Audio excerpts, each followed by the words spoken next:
On va passer au point de l'ordre du jour pour en parler avec un chapitre administration générale qui commence par l'évocation des délégations au président et au bureau. Ce sont des clauses réglementaires qui nous permettent de travailler dès à présent dans le cadre de nos activités au sein du bureau. Donc je vous passe les vues. Je vais plutôt insister sur ces attributions qui sont données de manière légale au président et au bureau dans les domaines suivants pour la durée du mandat. Donc concernant les délégations au président, donc elles permettent de procéder dans la limite des crédits votés au budget à la réalisation des emprunts destinés au financement des investissements et aux opérations financières utiles à la gestion des emprunts et de passer à cet effet les actes nécessaires. Elles permettent aussi de procéder à des opérations de couverture de risque de taux et de change permettant une amélioration de la gestion des emprunts. De procéder à la renégociation et au réaménagement des emprunts en cours auprès des organismes bancaires. De procéder au remboursement anticipé des emprunts en cours avec ou sans indemnité compensatrice selon les termes convenus avec l'établissement prêteur et de contracter éventuellement tout contrat de prêt de substitution pour refinancer les capitaux restants dus et, le cas échéant, les indemnités compensatrices. Permettent également de procéder dans la limite d'un montant de 1 500 000 € par an à la souscription d'ouverture de crédit de trésorerie et de passer à cet effet les actes nécessaires. Également de procéder au placement de fonds, de conclure tout avenant destiné à modifier les conditions du placement et de passer à cet effet les actes nécessaires. Permettent également de prendre toute décision concernant la préparation, la passation, l'exécution et le règlement des marchés de travaux, de fourniture ou de services qui peuvent être passés sans formalité préalable jusqu'à un montant de 90 000 €, ainsi que toute décision concernant le avenant et lorsque les crédits sont prévus dans le budget. Ensuite, donc de prendre, en cas d'urgence impérieuse, telle que définie par l'article R2122-1 du Code de la commande publique, toute décision concernant la préparation, la passation, l'exécution, y compris toutes les décisions relatives aux avenants, et le règlement des marchés de travaux, de fourniture ou de services sans limitation de montant. De prendre toute décision et signer toute convention portant groupement de commandes en matière de commande publique. De prendre toute décision et signer toute convention avec les communes membres portant versement ou perception de fonds de concours lorsque les crédits sont prévus au budget. De prendre toute décision ou signer toute convention avec les éco-organismes dès lors qu'ils sont investis d'une mission d'intérêt général par agrément des autorités compétentes dans les conditions prévues au Code de l'environnement.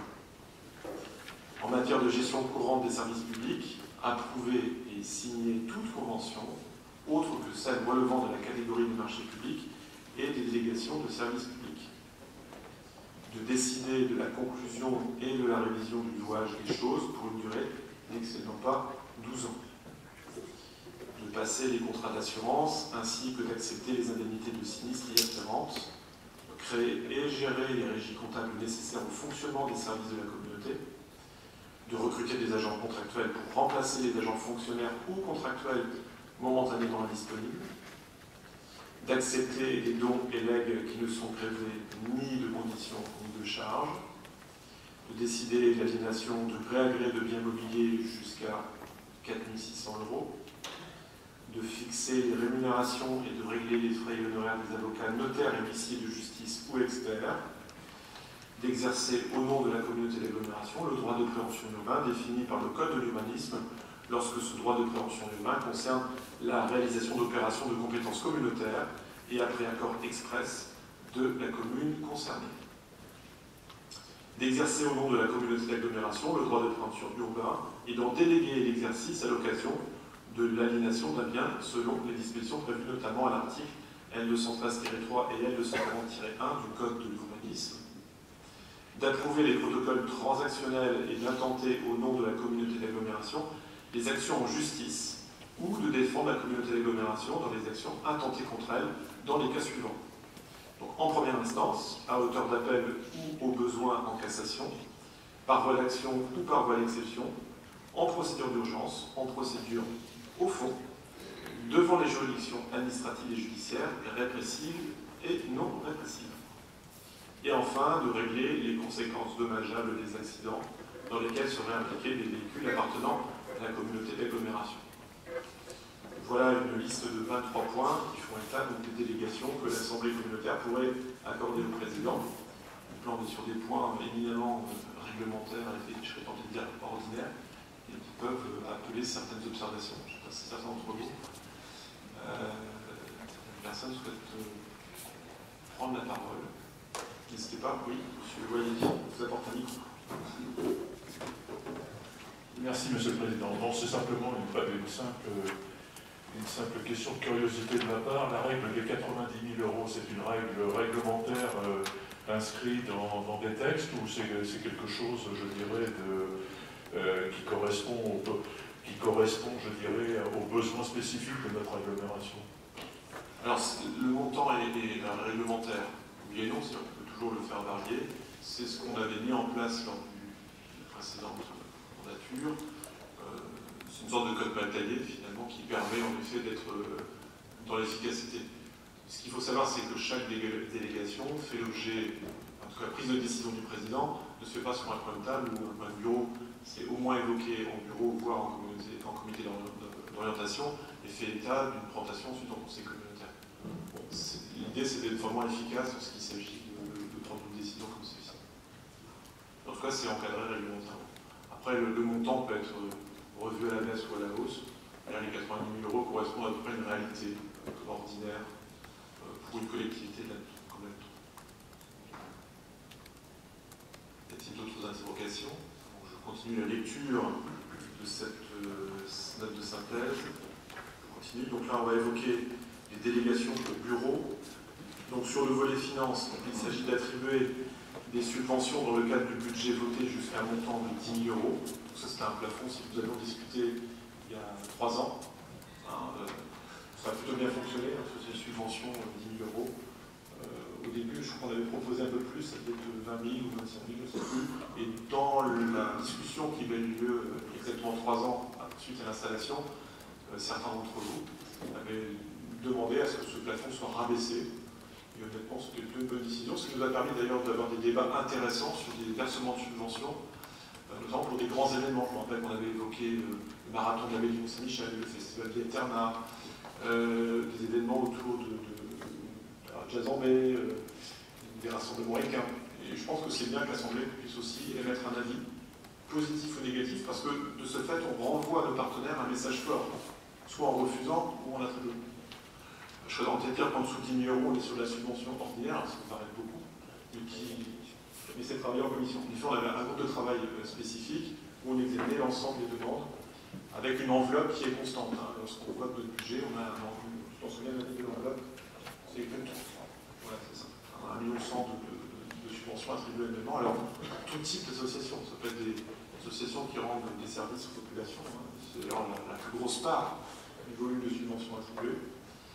Mais sur des politiques événementielles, en effet, on a beaucoup de demandes et c'est toujours à l'occasion de travaux de commission que ces subventions sont attribuées. Donc, deuxième point, donc, il s'agit d'octroyer une garantie d'emprunt et approuver les conventions afférentes, de demander à toute personne morale de droit public ou privé l'attribution de subventions. Et enfin, quatrième point, décider du sort des créances irrécouvrables et éteintes. Donc là, on s'exonère d'examiner en assemblée communautaire ces questions de créances irrécouvrables ou éteintes. Pour le volet marché public et autres contrats de prestation, donc il s'agit d'attribuer au bureau la capacité à prendre toute décision concernant la préparation, la passation, l'exécution et le règlement des marchés, des accords cadres, ainsi que toute décision concernant leurs avenants, lorsque les crédits sont inscrits au budget, bien évidemment, et d'un montant d'opération supérieur à 80 000 € et inférieur ou égal à 200 000 €. Là, voilà, c'est complément de votre question. Le bureau a compétence pour agir dans ce volant compris entre 90 et 200 000 €. Au-delà de 200 000 €, c'est l'Assemblée communautaire qui est compétente. Il s'agit aussi d'autoriser, lorsque les marchés ont été dûment approuvés par le Conseil et que les crédits sont inscrits au budget, la signature des avenants au marché d'un montant d'opération supérieur à 200 000 €. De prendre enfin toute décision en matière d'autorisation d'urbanisme liée aux opérations de de validation des avant-projets sommaires ou détaillés des opérations, sans incidence budgétaire dont l'opération a été acceptée par le Conseil communautaire. Encore une fois, il faut vraiment envisager cette question des délégations faites au bureau et au président comme des moyens de faciliter l'action communautaire. En matière d'administration générale, donc, il s'agit d'autoriser au nom de la communauté d'agglomération l'adhésion ou le renouvellement de l'adhésion aux associations et d'approuver le versement des cotisations correspondantes. Deuxièmement, de conclure tout baux à construction et amphithéotique et leurs avenants à l'exception de ceux non détachables des conventions de délégation de service public. De conclure en qualité de bailleur ou de preneur toute promesse de bail, toute convention d'occupation de mise à disposition du domaine public ou du domaine privé dont la durée est supérieure à 12 ans, ainsi que les avenants correspondants et d'approuver les conditions de rémunération des intermédiaires. Troisième point, d'approuver les règlements intérieurs des services publics communautaires, à l'exception des tarifs soumis au Conseil communautaire. En matière de concertation et d'enquête publique, prendre toute mesure relative à la préparation et aux demandes d'ouverture d'enquête publique, dès lors qu'elles ne relèvent pas de la compétence du président, en vertu d'un texte particulier, d'approuver le cas échéant les dossiers d'enquête publique qui en découlent, de se prononcer par une déclaration de projet sur l'intérêt général d'une action ou d'une opération d'aménagement, de conclure les conventions de mutualisation avec les communes membres pour la mise à disposition de services, y compris les services communs, ou de personnel ainsi que leurs avenants, et de décider l'aliénation de gré à gré de biens mobiliers d'un montant supérieur à 4 600 €. Sur le volet ressources humaines, donc il s'agit de permettre au bureau de signer des conventions de mise à disposition de personnel, d'envisager la prise en charge de frais de déplacement des indemnités de jury, de recrutement ou d'examen, la prise en charge des frais de déplacement des agents, les adhésions au contrat de prévoyance à la médecine du travail, l'instauration d'un régime d'astreinte de permanence, le recrutement de vacataires, le recrutement d'agents temporaires par contrat d'apprentissage d'alternance, les modalités d'accomplissement de la journée de solidarité, l'approbation du programme pluriannuel d'accès à l'emploi titulaire, les modalités de prise en charge de CET, les modalités d'organisation du temps de travail, notamment le protocole de RTT, l'approbation du règlement intérieur, la prise en charge des frais de changement de résidence administrative, la définition des modalités d'accès à l'emploi titulaire et les modifications de temps de travail de la grille de 10% par emploi inscrit sur le tableau des effectifs. Tout ça est très cadré, bien entendu.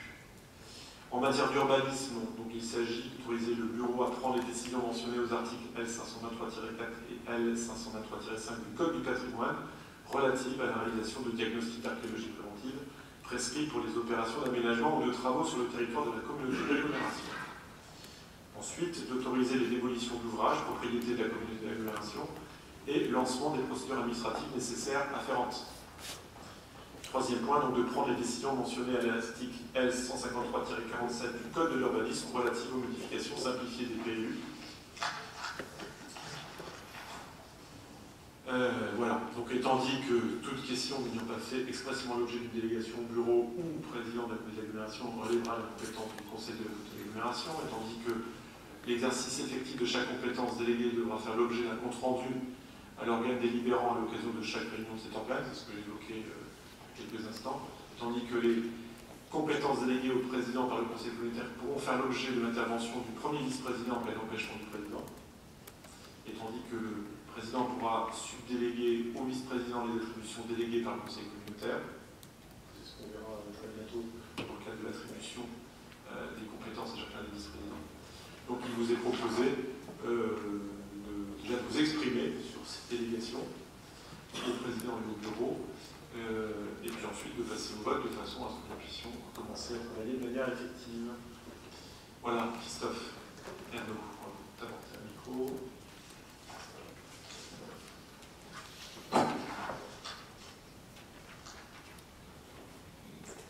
Oui, je voudrais revenir sur une délégation du bureau, notamment sur la finance, attribuer des subventions dans le cadre du budget voté jusqu'à un montant de 10 000 €. J'aurais aimé qu'il soit plutôt noté attribuer des subventions dans le cadre du budget pour les demandes n'excédant pas 10 000 €. Pourquoi je demande ça? Parce que je me souviens d'une subvention qui était demandée par un syndicat professionnel il y a quelques temps, qui était de 15 000 € et qui n'est pas venue jusqu'à la commission. Et que si cette commission avait tu statues dessus, je pense que nous aurions statué différemment. Et elle est directement passée par voie de bureau. Et bon, cette subvention a été acceptée, peut-être qu'elle aurait été acceptée aussi par la commission, mais il n'y a pas eu de débat. Il n'y a pas eu de débat, je dirais, plus démocratique. Elle est passée directement au bureau. Donc, que le bureau puisse attribuer jusqu'à 10 000 euros, je ne vois pas l'inconvénient, et pour les demandes n'excédant pas 10 000 euros.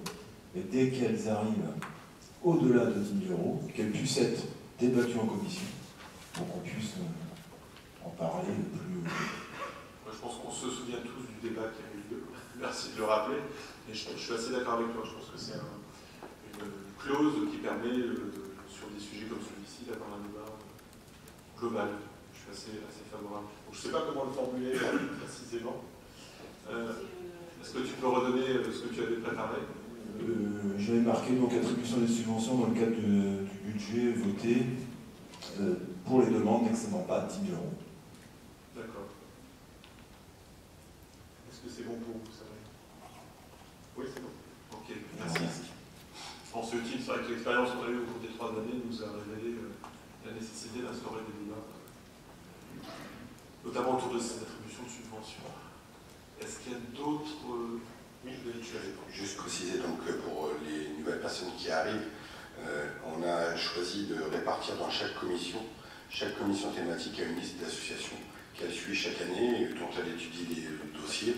Et il est vrai que des fois on a eu ce cas-là, par exemple, on était plutôt sur l'événementiel où on n'avait pas de commission dédiée en fait, et c'est pour ça que c'est passé un peu à travers les mailles du filet.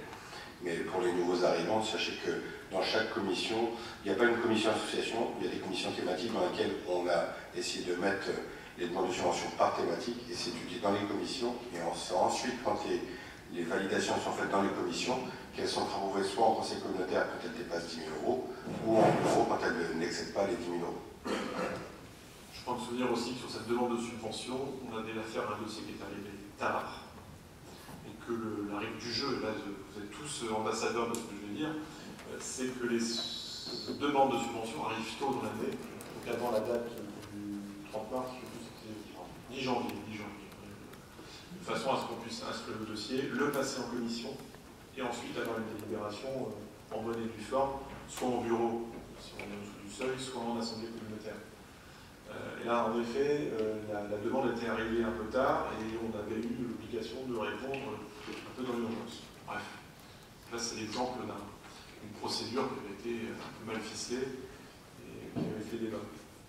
Encore une fois, si vous connaissez autour de vous des associations ou des organismes qui souhaitent solliciter la communauté d'agglomération pour des subventions, dites-leur bien qu'il y a une procédure à respecter et surtout un calendrier auquel nous souhaitons nous tenir. C'est indispensable.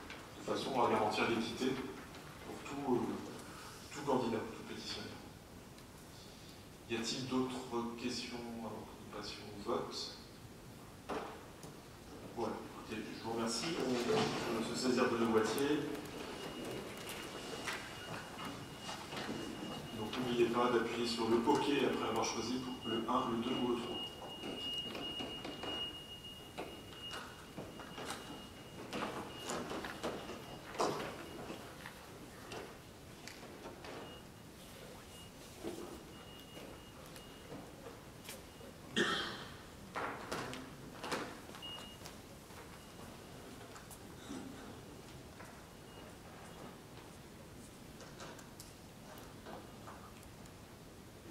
Bien, écoutez, nous avons reçu 109 votes sur les 111 votants.